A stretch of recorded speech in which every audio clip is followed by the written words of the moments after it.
Bonjour, vous êtes sur une vidéo qui cible principalement les enseignants du second degré. En effet, je vais aborder ici des thèmes qui sont peut-être un peu confus pour les autres, mais qui parleront à cette cible. Je suis Serge Renoir, représentant du SNALC, Syndicat National des Lycées et des Collèges. Et donc c'est un syndicat qui est représenté nationalement. Vous trouverez donc des informations dans toutes ces académies, il suffira de nous trouver. Pour nous trouver d'ailleurs, je vous mets dans la description les liens pour nous joindre. Vous verrez, ces vidéos, tout un ensemble de vidéos vont aborder des thèmes relativement spécifiques que nous pouvons commencer tout de suite. Bonjour et bienvenue dans cette vidéo qui va vous présenter comment faire un recours administratif quand votre mutation intra-académique n'a pas été acceptée. Alors attention, je parle d'un recours administratif et pas d'une demande. Déjà, première chose, dans quel cadre fait-on un recours administratif? D'abord, si vous n'avez pas été muté, aucune de vos mutations n'ont été acceptées, ou alors si vous avez été muté en dehors de vos vœux, c'est-à-dire par mesure d'extension, notamment pour ceux qui entrent dans l'académie, ou ceux qui sont obligés de faire des vœux en extension, comme les stagiaires par exemple. Par contre, si jamais vous avez été affecté sur un de vos vœux, quel que soit le vœu, même si vous avez fait le vœu tout poste sur l'académie, cela reste un de vos vœux, vous ne pouvez pas faire de recours administratif puisque vous êtes réputé avoir eu satisfaction sur un de vos vœux.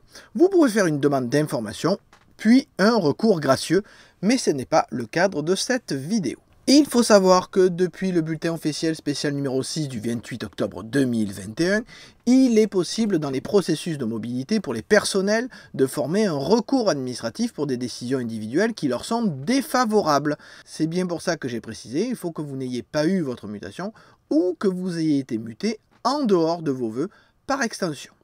Dans ce cadre-là, vous allez voir, il faut passer par la plateforme Colibri. Pour avoir accès à la plateforme Colibri, vous passez par votre interface qui vous permet d'avoir accès à Arena et donc l'ensemble des applications. Vous allez dans Enquête et pilotage et vous avez Colibri. Vous cliquez dessus et vous voyez que tout un menu s'affiche qui vous permet de faire vos démarches administratives en un seul clic. Donc vous allez sur second degré, recours suite à la notification de mutation, un dossier s'ouvre avec un numéro de suivi, attention de bien le noter, c'est lui qui vous permettra de suivre votre dossier. Vous cochez la case et vous cliquez sur suivant. On vous demande alors votre numen et en remplissant celui-là, vous voyez que l'ensemble des zones se remplit. Vous cliquez sur suivant et on vous demande bien évidemment votre identité qui est déjà faite et un courriel pour vous envoyer les informations. Vous pouvez aussi donner un numéro de téléphone, ce n'est pas obligatoire. Ensuite, on vous demande pourquoi vous faites ce recours, si vous avez obtenu, si vous n'avez pas obtenu, et surtout, quel syndicat va vous accompagner, le SNALC, bien évidemment, ou aucun, si vous voulez, mais ça, après, ça sera à vous de faire les démarches. N'oubliez pas d'avertir votre syndicat que vous l'avez missionné pour vous accompagner, pour qu'il puisse avoir l'ensemble de votre dossier, que vous lui communiquiez les pièces et qu'il puisse défendre votre dossier lors de la commission qui aura lieu. Bien évidemment, il faut justifier les choses et mettre des pièces justificatives si nécessaire. Très important, il faut attester du fait que votre situation a changé depuis que vous avez eu vos résultats de mutation. Montrer qu'un enfant est né ou qu'il y a une mutation pour votre conjoint. Une fois toutes les pièces justificatives données au format PDF ou JPEG, vous pouvez valider votre dossier. Vous recevrez donc une confirmation de votre demande de dossier de recours administratif pour votre mutation.